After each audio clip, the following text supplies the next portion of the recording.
네, 2020년 8월 30일 주일 오전 예배를 성삼위 하나님께 드리도록 하겠습니다. 다 함께 묵상 기도 하시겠습니다. 하나님이여, 사슴이 시냇물을 찾기에 갈급함 같이 내 영혼이 주를 찾기에 갈급하나이다. 내 영혼이 하나님 곧 살아계시는 하나님을 갈망하나니 내가 어느 때에 나아가서 하나님의 얼굴을 배울까? 사람들이 종일 내게 하는 말이 내 하나님이 어디 있느뇨 하오니 내 눈물이 주야로 내 음식이 되었도다. 자비하신 아버지 하나님, 감사합니다. 오늘도 함께 모여서 주를 예배할 수 있는 은혜의 시간을 허락하여 주신 것을 감사드립니다. 우리가 모여서 하나님께 예배드리지 못하는 실정이지만 하나님 각 가정에서 영상을 통하여 하나님께 예배하는 성도들의 마음을 주장하여 주시고 하나님이 기뻐 받으시는 예배가 될 수 있도록 하나님 우리의 마음과 중심을 살펴 주옵소서. 감사드리며 예수님의 이름으로 기도하옵나이다. 아멘. 찬송가 11장입니다.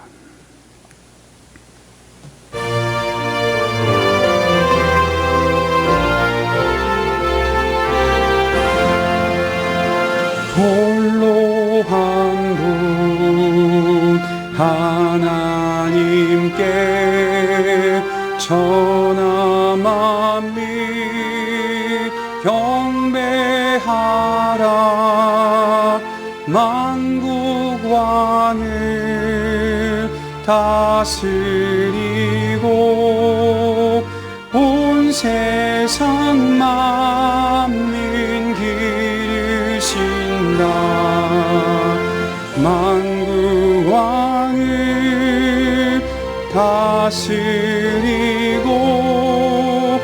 온 세상 만민 기르신다. 독생 성자 예수님께 모든 죄인 회개하라. 세상 만민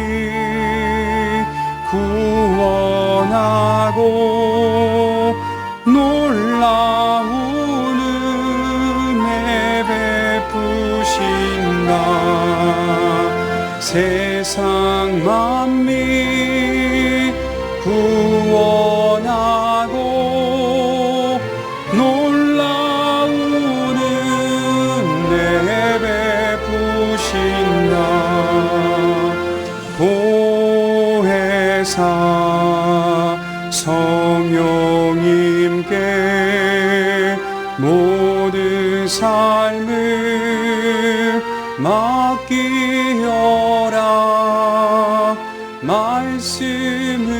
말씀으로 도우시고 죄악을 이길 힘 주신다. 말씀으로 도우시고 죄악을 이길 힘 주신다. 아멘. 사도신경으로 우리의 신앙을 고백합니다. 전능하사 천지를 만드신 하나님 아버지를 내가 믿사오며 그 외아들 우리 주 예수 그리스도를 믿사오니 이는 성령으로 잉태하사 동정녀 마리아에게 나시고 본디오 빌라도에게 고난을 받으사 십자가에 못 박혀 죽으시고 장사한 지 사흘 만에 죽은 자 가운데서 다시 살아나시며 하늘에 오르사 전능하신 하나님 우편에 앉아 계시다가 저리로서 산자와 죽은 자를 심판하러 오시리라. 성령을 믿사오며 거룩한 공회와 성도가 서로 교통하는 것과 죄를 사하여 주시는 것과 몸이 다시 사는 것과 영원히 사는 것을 믿사옵나이다. 아멘. 다 함께 교동문 30번입니다.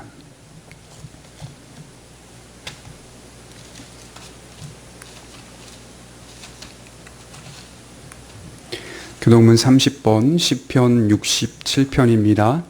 제가 교독하겠습니다. 전체 봉독해 드리도록 하겠습니다.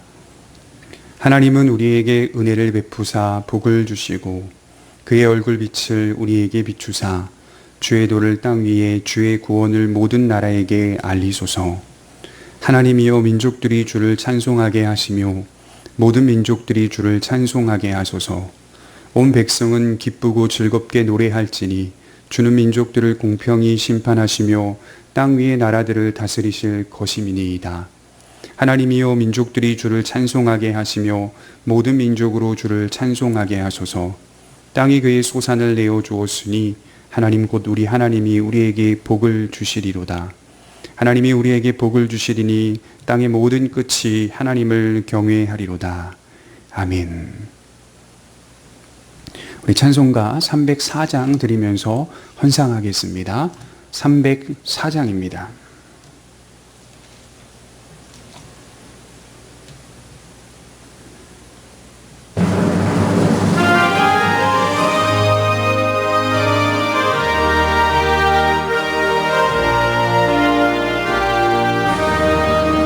그 크신 하나님의 사랑 말로 다 형용 못하네.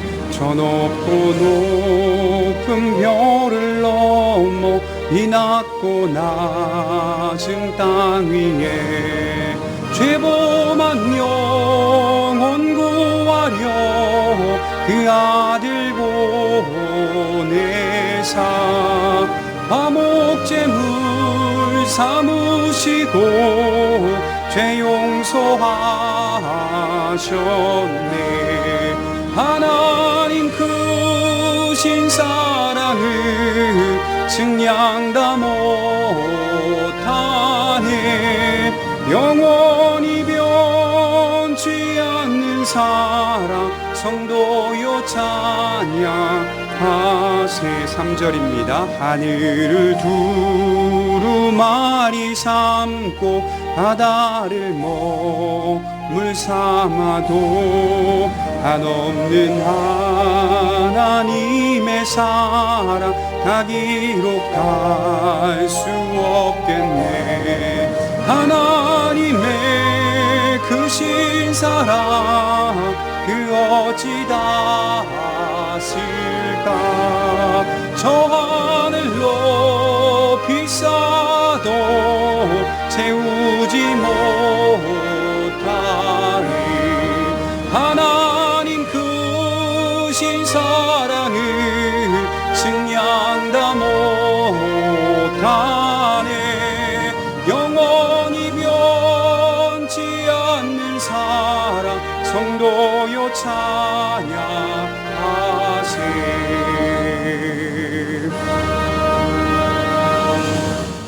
존귀하신 하나님 아버지, 주님의 은혜에 감사하여 귀한 예물을 봉헌합니다.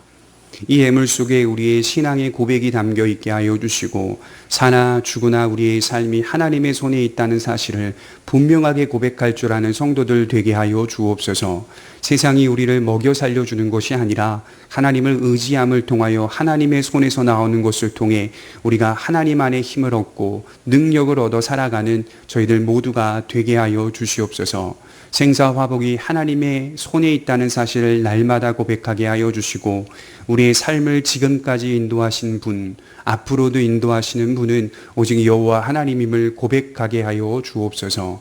바라기는 하나님, 경제적으로 어려운 상황 속에 놓여 있는데 하나님 사랑하는 성도들이 하나님을 의지함을 통하여 하나님이 채우시며 인도하시며 돌보심을 어떤 방식을 통하여서라도 경험하는 놀라운 시간들이 되게 하여 주시옵소서. 또한 아버지 하나님, 코로나로 인하여서 수고하는 의료진과 위정자들에게 지혜를 더하여 주셔서 바람직한 정책과 건전한 방향으로 하나님 이러한 사태들을 잘 해결해 갈 수 있도록 은혜를 허락하여 주옵소서.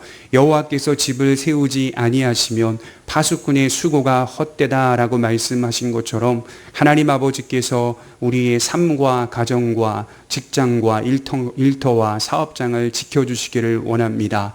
우리의 나라와 민족을 살펴주시고 또한 전 세계의 모든 국가와 국민들을 살펴주셔서 하나님 이번 계기를 통하여서 우리가 더욱더 겸손해지는 시간들이 되게 하여 주시옵소서. 특별히 건강 때문에 수술을 앞두고 있는 성도들이 있습니다. 또 병상에 있는 성도들도 있습니다. 하나님께서 그들의 마음을 어루만져 주시고 그들의 마음이 피곤치 않게 하시며 곤비치 않게 하여 주셔서 하나님의 은혜 안에서 날마다 강건한 믿음을 허락하여 주시옵소서. 내 겉사람은 후패하나 내 속사람은 날로 새롭도다라고 고백했던 바울의 고백과 같이 그들의 삶 가운데 이러한 신앙의 고백이 넘쳐나게 하여 주옵소서. 예배의 시종을 주님께 의탁하오며 살아계신 예수님의 이름으로 기도하옵나이다. 아멘. 우리 잠시 광고 말씀을 좀 드리겠습니다. 지금 계속해서 정부 수칙에 따라서 교회 예배가 전면 영상 예배로 전환되어 드리고 있습니다. 어떻게 될지 앞으로 저희가 알 수는 없지만 이제 조만간에 다시 자유롭게 나와서 예배 드릴 수 있도록 진행이 될 것 같습니다. 그때 되면 또 계속해서 제가 공지를 드리도록 하겠습니다. 또 우리 성도님들 가운데 박정규 집사님 전립선 암 수술이 9월 8일 주안에 있는 사랑병원에서 있습니다. 다행히 이제 여러 검사를 하셨는데 다른 곳에는 전이가 되지 않았다고 합니다. 이게 기로 말하면 한 2기 정도 된다고 하더라고요. 그래서 우리 성도님들이 9월 8일 수술을 하신다고 기억해 두셨다가 집에서 계속하여 기도를 부탁을 드립니다. 이제 하나님의 말씀을 좀 보겠습니다. 고린도전서 16장 13절에서 14절입니다.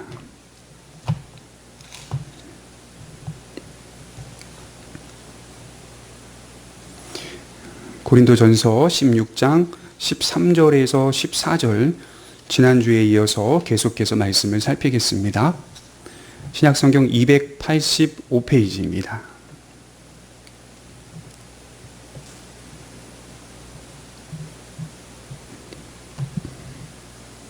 제가 2절 봉독하겠습니다. 깨어 믿음에 굳게 서서 남자답게 강건하라. 너희 모든 일을 사랑으로 행하라. 아멘. 남자답게 강건하라 라는 제목으로 세 번째 시간을 좀 갖도록 하겠습니다. 우리가 지금 계속하여 살펴보고 있는 고린도 교회를 향한 바울의 뜨거운 권면은 오늘날 우리에게도 아주 필요한 말씀임을 깨닫습니다. 바울은 고린도 교회가 당면한 여러 문제들을 아주 실제적인 차원에서 지시하고 조언하면서도 고린도 성도들의 중심이 어긋나지 않기를 간절히 바라고 있습니다.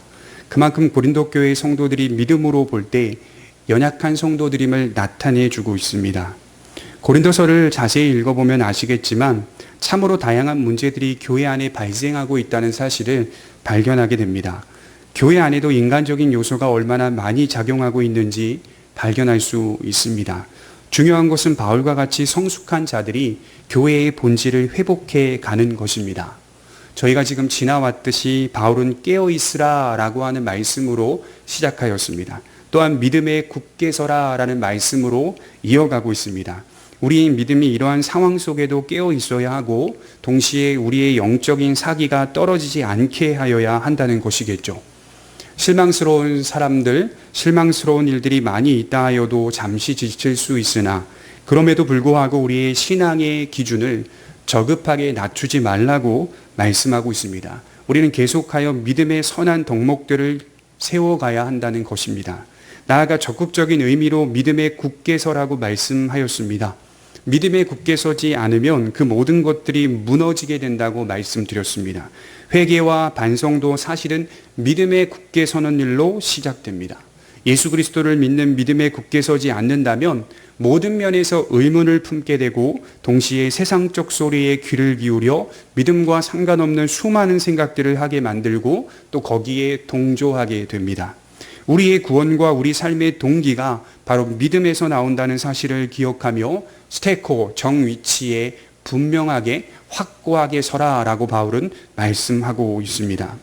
이러한 맥락 속에서 남자답게 강건하라라는 말씀이 전해지고 있습니다. 사실은 깨어있으라, 믿음에 굳게 서라, 남자답게 강건하라, 이 말씀들은 서로 연결되고 있는 구문이라는 것을 잊지 말아야 합니다. 먼저 저는 이 말씀을 단지 남자들이 표면적으로 가지고 있는 강인함이나 용기에 호소하는 말씀으로만 이해하지 않기를 바랍니다.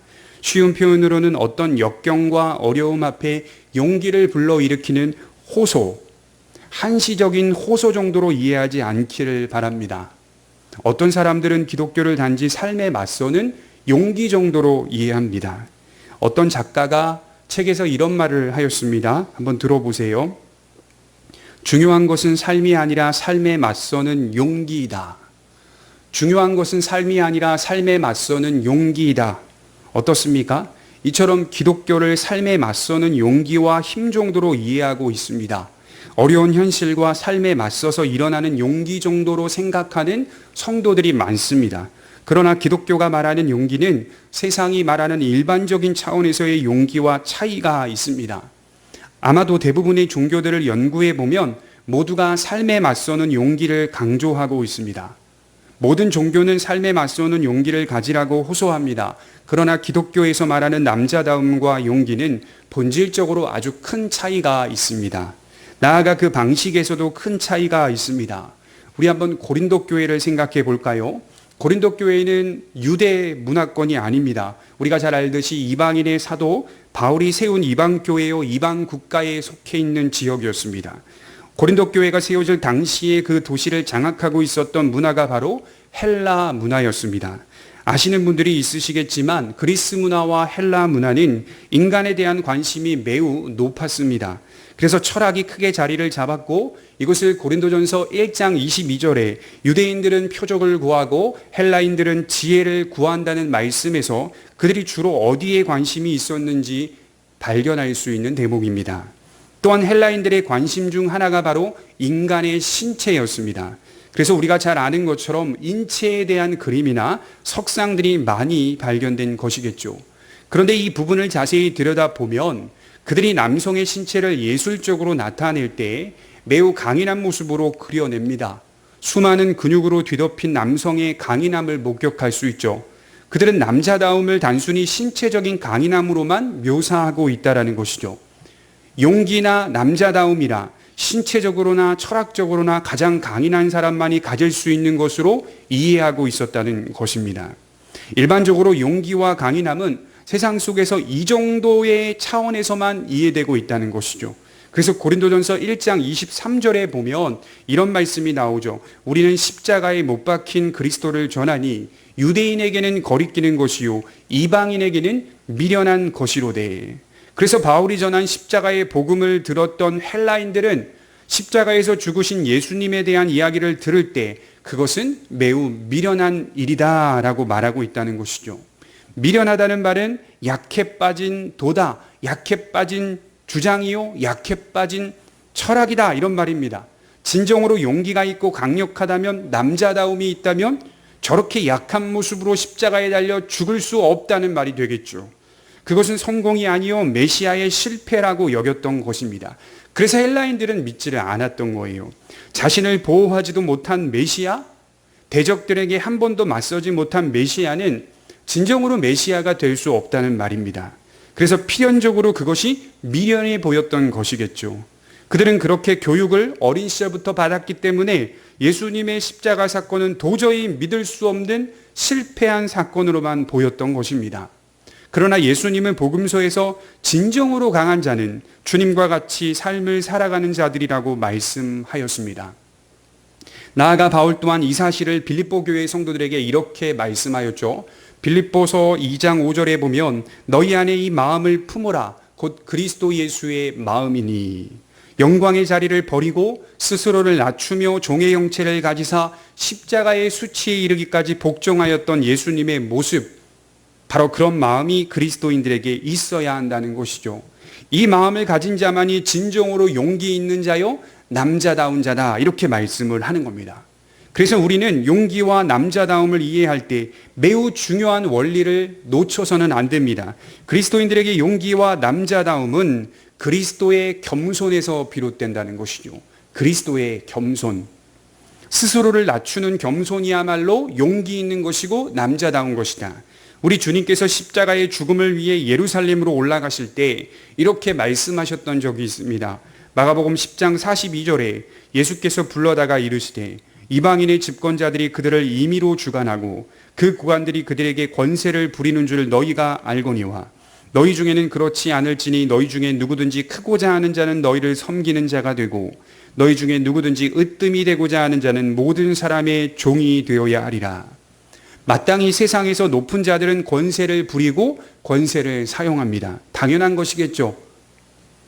사람들은 자연스럽게 권세 앞에 복종합니다. 그러나 우리 주님은 섬기는 자로, 종으로 세상 앞에 맞서기를 원하시는 것이죠. 높은 자가 되기 위해 죽이며 사는 게 아니라 높은 자가 되기 위해 섬기는 자로 사는 그 목표를 세워야 하고, 가장 으뜸이 되기 위해 다른 이들을 짓밟고 올라서는 인생이 아니라 으뜸이 되기 위해서 종이 되는 인생으로 살길 원하신 것입니다. 성경을 조금만 읽어도 우리는 그 모범을 보게 됩니다. 그래서 우리는 성경에서 말하는 남자다움과 용기가 세상에서 말하는 것과 다르다는 점을 이해해야 할 것입니다. 제가 여기서 좀 주의하길 바라는 것이 있어요. 지금 제가 말씀드리는 용기에 대하여 자칫 잘못 이해하면 아무 말도 못하고 맥 빠질 정도로 나약하고 감상적인 사람이 되라는 말이 아닙니다. 기독교인은 마치 고개를 푹 숙이고 어깨가 축 처진 채 아무 말도 못하고 사는 사람들이 아닙니다. 이것은 또 다른 극단으로 가는 이상한 형태의 기독교입니다. 그래서 저는 항상 말씀드리는 것이 극단에서 다른 극단으로 넘어가지 마시고 복음의 균형을 가지라는 말입니다. 그리스도인들은 약하고 축 늘어진 사람들이 아닙니다. 그리스도인들은 어떤 일에 어떤 것에 굳게 맞서지 못하는 사람들도 아닙니다. 활기도 없고 힘이 부족한 사람들이 아닙니다. 성경은 오히려 항상 강하고 씩씩할 것을 요구합니다. 그러나 그 원리와 방식에서 세상과 독특한 차이가 있다는 점을 잊어서는 안 됩니다. 우리는 적극적으로 세상 속에 들어갑니다. 어떤 그리스도인들은 인생 가운데 드러나는 인생으로 삶을 살아갑니다. 이 말은 세상 속에 높은 지위와 부와 명예를 가지고 산다는 말입니다. 그리스도인들도 그럴 수 있어요. 또 어떤 그리스도인은 드러나지 않는 인생을 삽니다. 그저 평범한 소시민으로 살아갈 뿐입니다. 매우 다양하죠. 그러나 공평한 것은 드러나는 인생이든 드러나지 않는 인생이든 동일하게 거기서 그리스도의 겸손의 용기와 남자다움을 나타낼 수 있다는 것이죠. 이 용기는 오직 진리에서 우러나오는 용기여야만 합니다. 그래서 세상에서 말하는 용기와 기독교에서 말하는 용기는 아주 큰 차이가 있습니다. 우리의 용기는 오직 진리와 관련해서 나타납니다. 우리의 용기는 진리와 따로 떨어뜨려 생각할 수 없습니다. 그래서 이전에 믿음에 굳게 서라는 말씀과 남자답게 강건하라는 말씀이 서로 연결되어 있다는 것을 알아야 합니다. 오직 믿음의 맥락 속에서 용기를 가져야 한다는 말일 것입니다. 남자나 여자를 구별하는 성차별적인 말씀이 아니에요. 이 말씀은 자유인과 종을 구별하는 게 아니라 어떤 세상적으로 가진 자와 못 가진 자, 가진 자는 더 용맹할 수 있고 덜 가진 자는 덜 용맹할 수 있다, 그런 의미가 아니에요. 이건 세상적인 기준이죠. 능력이나 재능을 말하는 게 아닙니다. 사회적 위치를 구별하는 말씀도 아닙니다. 오직 그리스도 안에서 용기를 가져야 한다는 말입니다. 서로 다른 위치와 상황 속에서도 믿음으로 용기를 나타낼 수 있다는 말입니다. 그래서 그리스도인들에게 남자다움과 강건함은 영적인 능력을 의미하는 겁니다. 엄밀히 말해 진정한 용기와 남자다움은 그리스도 안에 있는 것을 뜻합니다. 그렇다면 우리는 어떻게 남자답게 강건할 수 있을까요? 그 방식에 대하여 말씀드리자면 두 가지로 말씀을 드릴 수 있습니다. 첫째로는 어린아이가 되지 않아야 합니다.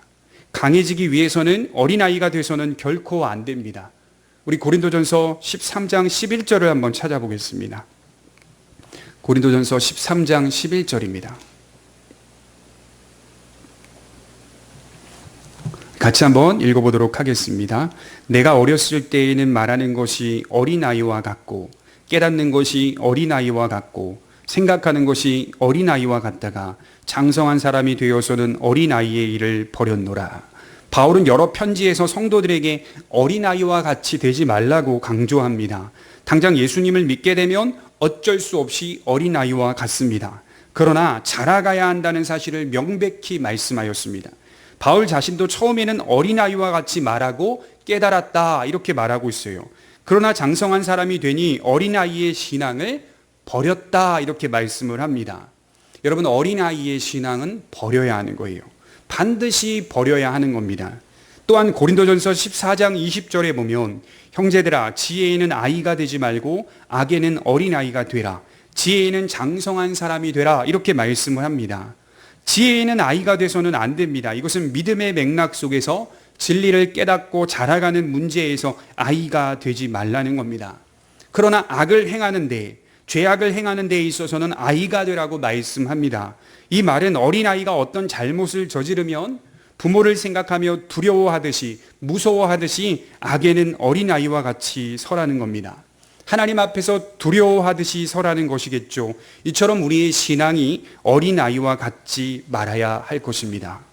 우리가 복음서만 읽어봐도 예수님께서 천국을 이야기하시면서 마가복음 10장 13절에서 16절에 읽어보면 어린아이와 같지 아니하면 하나님의 나라에 들어갈 수 없다라고 말씀하시는 내용을 볼 수가 있습니다. 여기서는 어린아이의 신앙을 긍정적으로 평가하고 계세요. 그러니까 성경은 어떤 면에서는 어린아이의 신앙이 긍정적인 평가를 받고 있다는 것이겠죠. 그들이 가진 특징이 매우 순수하며 의존적이기 때문에 그러한 대표적인 모습은 긍정적인 요소라는 겁니다. 그러나 어린아이가 가진 아주 잘못된 특징들도 있습니다. 특히 신앙생활이 어린아이와 같이 되지 말라는 말은 그들이 가진 잘못된 특징을 말하는 것이겠죠. 결코 닮아서는 안 되는 특징이겠죠.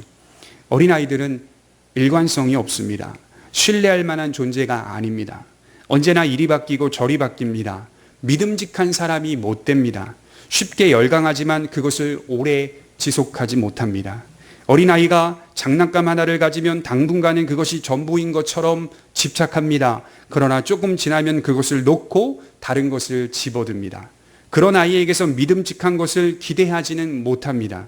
때론 저도 저희 아이에게 화를 내며 믿음직스러운 행동을 하라고 요구할 때가 있습니다. 신뢰할 만한 행동을 하라고 요구합니다. 그러나 가만히 저 자신을 살펴보면 사실 제가 잘못하는 겁니다. 가르칠 수는 있으나 지금 아이에게 너무 큰 것을 바라고 있는 것입니다. 6살 아이는 믿음직한 나이가 아니더라고요. 그런데 우리 부모들은 자꾸 실수합니다. 믿음직스러운 것을 기대합니다. 본래 그 나이가 일관성이 없습니다. 변덕스럽습니다. 쉽게 열광하고 이내 식습니다. 큰 소리를 들으면 소리를 치면서 돌진합니다. 본래 그 나이가 그렇습니다. 어린아이는 믿음직스러울 수 없습니다. 그러나 장성한 어른은 믿음직하며 강합니다. 바로 이런 사람이 되라고 말씀하고 있습니다. 왜 바울은 이 말씀을 강조하는 걸까요? 고린도 교회의 성도들의 모습을 한번 보십시오. 그들은 엄청난 음행의 문제를 교회 안에서 저질렀습니다. 그들은 우상에게 바쳐진 고기에 대한 문제를 가지고 시비가 붙습니다. 그들은 세상 법정에 송사합니다. 그들은 파를 나누어서 나는 게바파, 아볼로파, 바울파, 그리스도파로 나눕니다. 그들은 영적 은사들을 통해 자랑합니다. 하나님이 주신 각각의 은사를 귀하게 보지 않고 서로 우열을 나눕니다. 이게 뭐 하는 짓일까요? 마치 어린아이들이 장난감 하나를 가지고 다투는 것과 똑같습니다. 바로 이런 일들이 고린도 교회 안에 존재하였습니다. 바울은 부디 장성한 자가 되라고 말씀합니다. 믿음직스러운 사람이 되라고 말씀합니다. 성도 여러분, 긴 신앙생활을 하면서 목사가 바라보니 어떤 성도를 생각하면 늘 불안한 성도가 있습니다. 늘 염려가 되고 걱정이 됩니다. 그러나 어떤 성도를 생각하면 마음이 놓입니다. 염려가 되더라도 아주 염려가 되지는 않습니다. 왜 그렇습니까? 믿음직스러움이 있기 때문입니다. 온갖 풍조에 밀려 요동하지 않는 성도가 있습니다. 복을 받으면 감사하고 고난이 오면 본래 삶은 고난의 연속이라는 사실을 기억하며 반석 되신 예수 그리스도와 그의 나라를 붙잡는 성도가 있습니다. 우리가 잘 아는 말씀 중에 욥기 1장 10절이 있죠. 욥은 재산을 다 잃어버리고 건강을 다 잃어버리고 자녀를 다 잃어버립니다. 순식간이었어요. 그때 욥의 아내가 욥에게 찾아와 말하죠. 하나님을 욕하고 죽으라 이렇게 말씀을 합니다. 그때 욥은 이렇게 아내에게 대답했습니다. 욥기 1장 10절에 그가 이르되 그대의 말이 한 어리석은 여자의 말 같도다. 우리가 하나님께 복을 받았은즉 화도 받지 아니하겠느냐 하고 이 모든 일에 욥이 입술로 범죄하지 아니하니라. 이 욥과 같은 신앙과 믿음이 우리의 삶에서 요구되고 있다는 것이죠.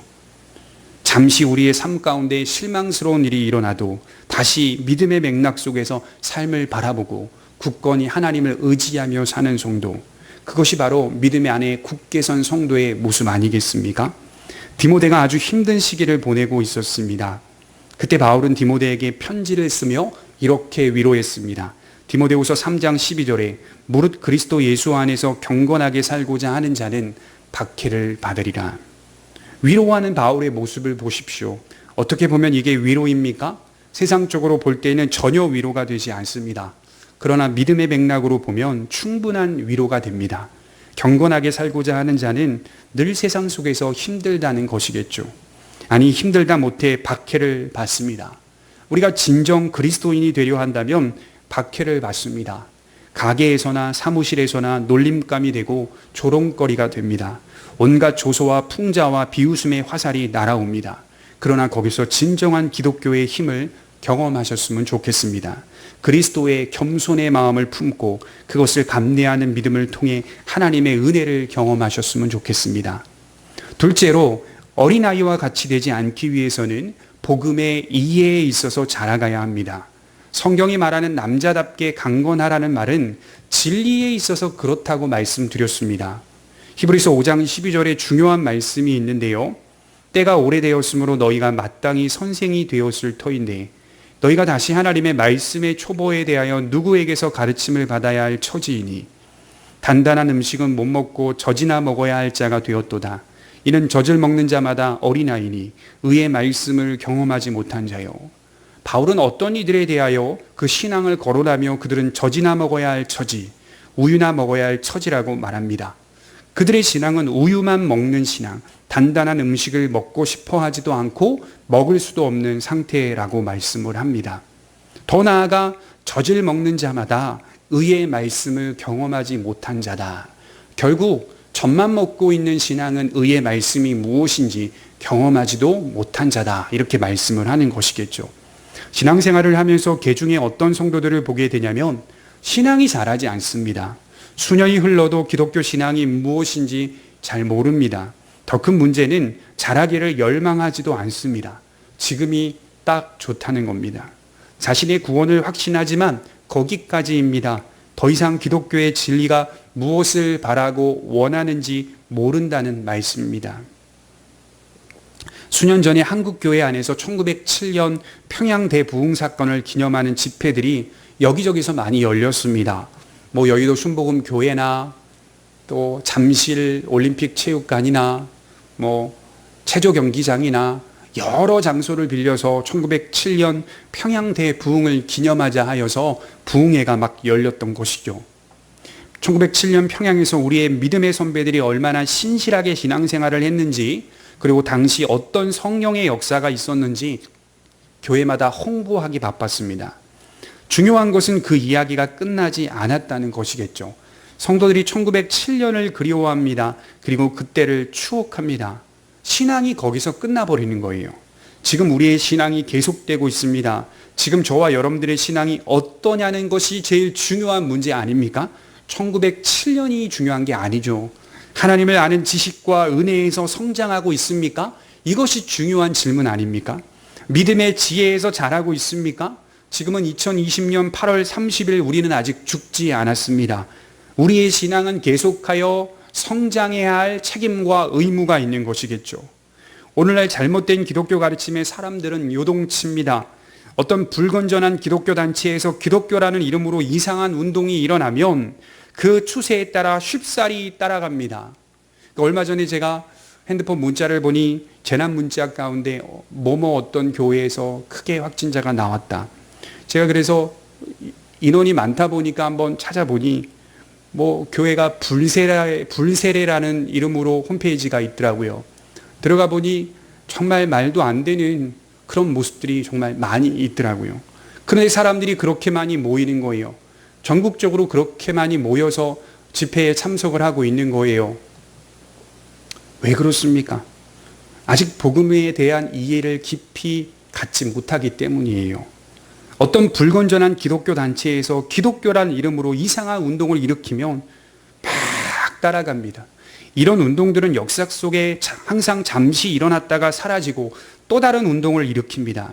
그러면 또 그런 운동에 휩싸여 요동칩니다. 예를 들어 회개의 운동이 일어나면 또 회개의 운동의 그 추세에 맞추어서 사람들이 따라갑니다. 부활의 운동이 일어나면 또 부활의 그 추세에 맞춰서 부활을 배우기 위해 쭉 따라갑니다. 이런 것들은 일어났다가 사라지고 또 일어났다가 사라지고, 그런데 그런 운동에 휩싸여 요동치는 성도들이 세상에 얼마나 많은지 모릅니다. 성도들이 너무 쉽게 균형을 잃은 복음을 추종하면서 결과적으로 믿음에 견고히 서지 못합니다. 어떻게 남자답게 우리의 믿음이 강해질 수 있습니까? 복음에 대한 이해를 키워가는 것입니다. 성경을 읽고 말씀의 지도를 받으며 그 말씀을 따라 살 때 강해지는 거예요. 오직 말씀과 기도의 깊이로 자라가는 겁니다. 성경에 관심을 두는 것이 근본적인 것입니다. 성경을 말하면서도 성경에 관심을 두지 않는 기독교가 얼마나 많은지 몰라요. 기도를 말하면서도 기도에 관심을 두지 않는 이상한 기독교 형태가 얼마나 많은지 몰라요. 이것이 오늘날 우리의 문제라는 것이죠. 바울이 가장 많이 강조한 것이 무엇일까요? 에베소서 3장 18절에서 19절에 보시면 우리 한번 찾아볼까요? 에베소서 3장 18절입니다.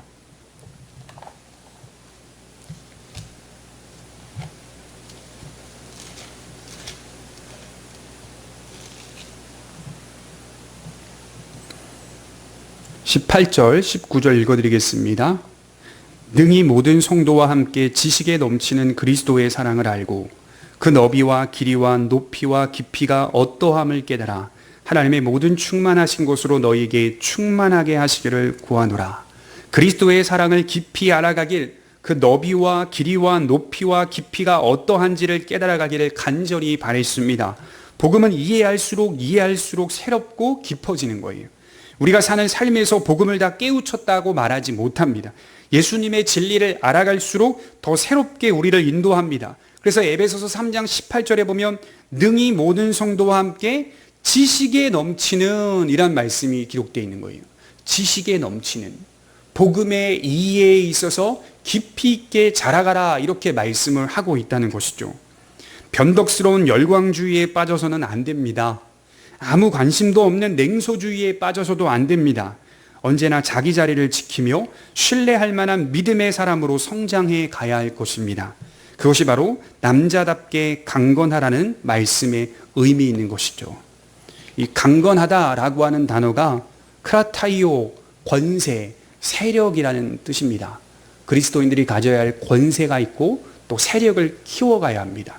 그 세력은 세상 속에서 모여 정치적인 집단이 되는 것이 아니라 그리스도의 세력, 그리스도 안에 머물면서 그 안에 세상과 전혀 다른 방식의 세력과 힘을 갖추며 살아가는 것, 그것이 하나님께서 우리의 삶 가운데 요구하시는 신앙의 모습일 것입니다. 기도하도록 하겠습니다. 하나님의 은혜 안에서 귀한 말씀을 듣게 하시니 감사합니다. 남자답게 강건하라는 말씀이 세상에서 볼 때에는 힘과 능력과 권세를 갖추라는 말씀으로 들릴 수 있겠지만, 하나님, 우리가 이 말씀을 대하면서 그리스도 안에 충만히 거하는 것이 곧 남자답게 강건한 것임을 깨닫게 하시니 감사합니다. 우리 안에 힘을 주옵소서, 능력 주옵소서. 그것이 그리스도 안에 머물 때에만 일어날 수 있는 것임을 깨달아 날마다 그의 안에서 진리와 함께 걸어가는 믿음의 성도들이 되게 하여 주시옵소서. 세상과 같은 방식이 아니라 세상과 전혀 다른 방식으로서, 그럼에도 불구하고 활기차고 강하고 늠름하게 우리 믿음의 길을 걸어가는 저희 모두가 되게 하여 주옵소서. 그리스도의 겸손의 마음을 품는 성도들이 되기를 원합니다. 그리스도를 닮아가는 성도들이 되기를 원합니다. 또한 복음의 이해에서 깊이 자라가는 성도들이 되기를 원합니다. 하나님, 우리의 신앙을 지켜 주옵소서. 감사드리며 살아계신 예수님의 이름으로 기도하옵나이다. 아멘. 우리 찬송하고 축도로 마치겠습니다. 208장입니다.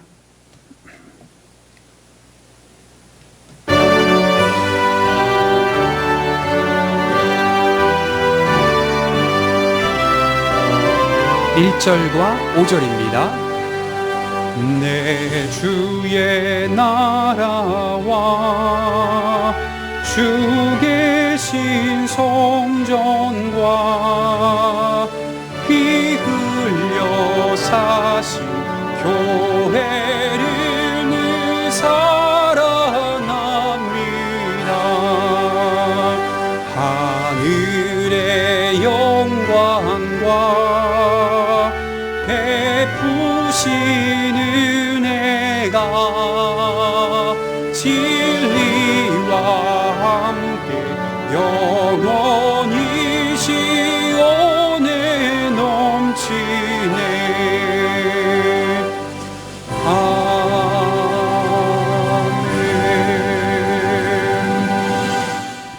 지금은 우리 주 예수 그리스도의 은혜와 하나님의 사랑과 성령의 교통하심이 오늘 하나님의 말씀을 듣고 남자답게 강건하기를 원하는 사랑하는 심령들 머리 위에, 가정 위에, 일터 위에, 사업장 위에 이제로부터 영원토록 함께 계실지어다. 아멘.